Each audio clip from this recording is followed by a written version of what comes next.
Hello guys, আসসালামু আলাইকুম guys. আজকে আমি এখানে 1 কেজি পরিমাণের গরুর মাংস নিয়েছি। আর এখানে আছে আদা বাটা, রসুন বাটা, জিরা বাটা। আর এবার আমি গরম তেলে মশলাগুলো এক এক করে দিয়ে দিব। সঙ্গে কাজু বাদাম বাটাও আছে।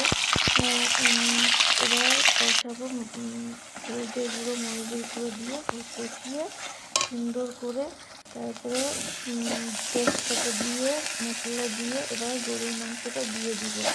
দিয়ে সুন্দর করে কষিয়ে নিব। কারণ মাংস যত কষাবেন তত সুস্বাদু হবে। তো আমি মাংসগুলো সুন্দর করে কষিয়ে নিলাম। এবার এর ভিতরে টমেটো দিয়ে দিলাম। টমেটো দিলে গোশটা অনেক সুন্দর লাগে। এবং 2টো রসুন দিয়ে দিলাম। গোশটা সুন্দর করে কষিয়ে নিয়েছি।